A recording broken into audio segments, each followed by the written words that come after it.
All right, so I've never really been more excited to make a video because you guys leaving comments and understanding how the hands work.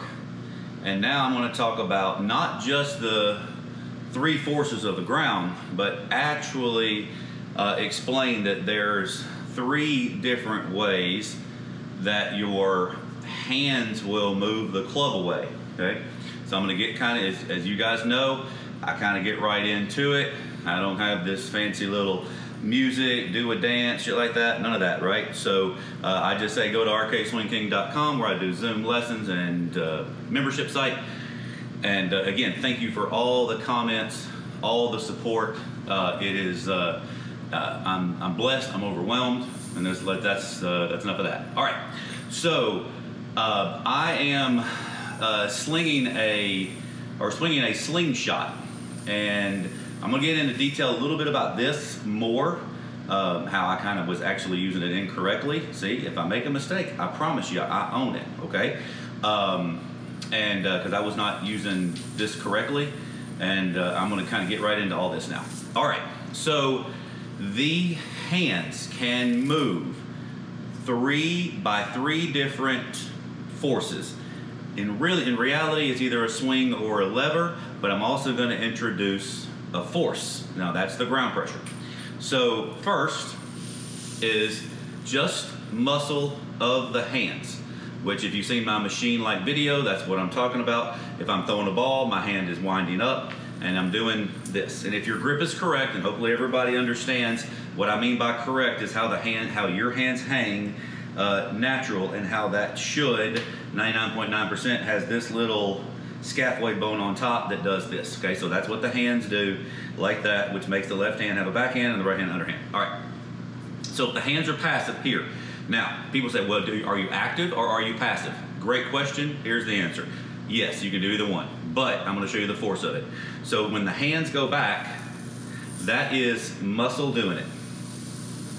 Now that is literally putting the club on plane, and if you can hear, I'm on plane, and that is the force that's created. And when you do that, then you have to let the body respond. That's one. Two, letting the club and centrifugal force do it. So you would feel like it's a weight on a string, and your hands are passive. Now your hands are passive as they swing back. You'll see that I'm in pretty much the same place, and as I go through, you'll hear the same thing. Now, none of you heard, by the way, this click until it kind of went over here on this side. That's because the third is the most powerful. I know I'm explaining this, but doesn't mean that if you're hitting the ball great and following my channel, don't abandon, just experiment, okay? So when I do centrifugal force and counterbalancing, the weight is left, then right, and the golf club is swinging and it's counterbalancing me, and then the snap will be there. Because the rhythm, and I'll go a little quicker so you can kind of see I'm not lying here. So as I go a little quicker, you'll see that it's still snapped there. Okay, now that's letting the weight of the club swing. The third, and now we'll get into the force. So the more ground pressure force that you can put in. And so think of this as what I'm going to talk about is like a rocket ship taking off. So when it's taking off, you got all this force, all this, you know, right? That kind of noise coming up, and then the thing takes off. Well, that's what you're doing when you're pushing into the ground. Now, I'm literally not just pushing my pelvis over, I'm pushing the ground at this angle. And when I do that, you'll see that this knee bends. Now, the more force that I create here, the more that the force will go this way, okay? So this is like the end of a chain going straight up. So the more I press this and not this way, that's horizontal, the more I press at this angle, the more the ground's gonna push me away, and the more that my hands and arms will now have more force, and now they will cock on their own.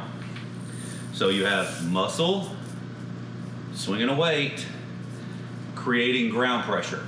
So when I create ground pressure, and this is where the slingshot is revolutionary, And as you know, I think I like the orange whip. I like the way that the weight of the club feels, and you can feel that for centrifugal force swingers, right? But I still don't really like, I don't have anything with them, don't promote them, whatever. This is the only one that I fully like, oh, I see it. If you don't do this right, it doesn't work. So it's gonna click up here. And the only way to make it click, and there's no other device that I know of on the planet that does this, is when you push the ground down and then back up. As it goes, you'll hear it snap up here. That's me creating the force. Now, when I do that, my hand is doing this rapidly and free, okay? So that is putting this golf club in this position, but I'm not doing it with muscle like this, and I'm not doing it with just the weight swinging it passively. Again, nothing wrong with those, just telling you, explaining you the difference, okay? So, when you do this and push the ground, I'm gonna do it, and by the way, I'm wearing socks because this is really slick tile, and for some reason I decided to use ground force on designer type shoes with, yeah, that doesn't exactly work. You don't really have much ground pressure like skating. So when I push, I'm gonna do it without the golf club first. So I'm gonna push, push, and push. Now, when I do this is the fastest right here, and this is the top of my backswing, right here. Because if you can already see it, the leg being bent, being pushed, straightening me back, is what is accelerating this golf club to go up. Whoa, what? Right? Like that. So when this leg is straightening, that is pushing the force, and that is making my hand and arm go up with force. And then it clicks. And there's two firing pins in it. So you take one firing pin out if in the beginning, and you build up speed. This is two. This is a driver, and there's another one for an iron. And I will put a link in there for you guys to get your own at a 20% off. Okay. So when I push in, so if I go this way and this way, it's not going to be as powerful as it is going vertical. So when it goes this way, it's pushing me back over, and then the ground pushes me back down, and that's what straightens the leg and creates the whip. Okay? So I can do it more subtly, and this is the compound pivot. Everybody thinks for some reason, and it's okay, because when I tell people, hey, this is where the pelvis goes, that's what you do, and that's not really what you do. As it is, you're always, and I've always done it, I just didn't really pay much attention, but you push the ground a little bit, and that's what makes your pelvis go over, and that's what makes your leg straighten, okay? So this could be an aha moment for some people right there. So when you do this, now your weight is here, and the ground's already pushing you back left. The top of my backswing's here. If you go all the way up here, and this is why people pull, and this is why people think they pull, okay? Or have to pull. Because if you get up to the top of your golf swing and your weight's in your right leg right here, now I've got to start from a dead standstill. You might have well, for anyone who doesn't do shifts before they take, I'm talking 2 shifts before the club moves away. I'm going here and here while the golf club is still here. I'm not going left and then the golf club goes away together. I'm going left, right, the ground's pushing me back as the golf club is going away. That's creating force, okay? Now, I haven't done really one in a while, but the short game's different. The short game is, there is no ground force going this way or this way. The short game is how most people play golf.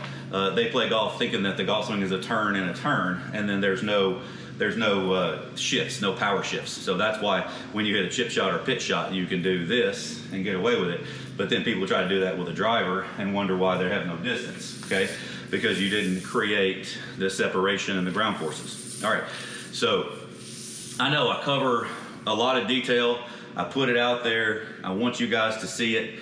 And then just little, because it's a tape, right? So it's on YouTube forever, or until they go bankrupt. But so you basically will have this and just go over piece by piece by piece. Again, I cover a lot. All right, so when I push the ground here and I push it here, this golf club now is flinging back. So when I fling it back, I'm gonna do it this way now. So some people say they like to see this angle. So when I push the ground here and here, you'll see that there's all those pretty angles that you guys love to do, all you P1, 2, 3, 4, 5, 6, 7, 8, 9, 10 stuff. You'll see that my hand is not cupped, my elbow angle's in the right spot. And so how'd that happen? Well, because my hands and arms are hanging where they're supposed to, so with no pressure of this way other than the force of the ground, they'll fling back. And they go back in the same spot. Now here's the beautiful part, is that the downswing, okay, which every time you have to use this, you have to load the firing pin, otherwise it don't make a noise, okay? I probably can't swing this way. I might hit that, because it's a driver shaft. There's also one that is an iron shaft that is a little smaller. It's a little more flexible like that. And I can snap this one because I have so much force with my hands. And I use both firing pins. So, because I've done this so quickly. So I've done this so quickly, but I'm not doing it by this. I'm doing it by the ground, snapping it. Can you see how that's much more force? So as I'm doing it, I'm gonna shut it down. I think I'll be fine. All right, so as I push into the ground and it goes, oh, see, I didn't load the firing pin, okay? So as it goes down here, and so I'm gonna go down forward and then back up, you'll see it snap. And so from right here, my weight's already been pushed back left, and now it's already free flying, okay? So you'll see it from there. I didn't load the pin, sorry guys, okay? So you see I'm here, and then I'm already coming, and I'll be already coming back down. So that is free speed. If you guys can see this, I'm a little more freedom this way, okay? So I push the ground, there's a snap, and then there's three. And the speed is significantly faster, because when I'm doing this, I'm already being pushed back left, and as soon as the ground hits, it's already pushing me back, and this golf club just whips, okay? If you have the strength, the core strength, the flexibility, etc., play around with this. I feel for the people right now that are struggling, because I see in more and more people been told to put the arm out in front. They're tilted. You can't swing correctly from here. Okay, so the golf club has to be just in the middle of the body where the hands are. That's what creates this circle. That's what creates this force going back from here to here. If you do this, you're already tilted. So when anybody who leans the shaft forward will also have their head back. And it's real difficult now from here, my body's just gonna twist. So this is the majority of golfers that I see. Okay, I'm just kind of putting some pitfalls out there that you guys do. The other one is the one that has the shoulder over, then the arm's gonna go this way. So you guys will never create ground forces because your body is already out of position. So you have to be 50-50. And no, you don't preload the weight over here and then try to push it. It's like a box jump. You go down and back up. So when I push the ground, I'm pushing the ground this way, this way, this way, okay? Watch this video over and over and over, because you guys are all gonna be probably going here and way up here and then trying to do it. It really is as much force as possible right here. When I use that rocket ship analogy, when it takes off, it's got all the force to here, then it coasts, and little piece by piece by piece breaks off. And the force goes up the shaft, back over, and back down, okay? I covered a lot, I know. I am available for Zoom golf lessons. I am reaching people all over the world. I'm blessed. Thank you guys so much for liking, subscribing, sharing my channel as well. It is truly not just changing my life, or in the process of changing my life, I'm hopefully changing your life. All right, so as I try to give back to this game. So everybody have a great day. Again, thanks for all that you do.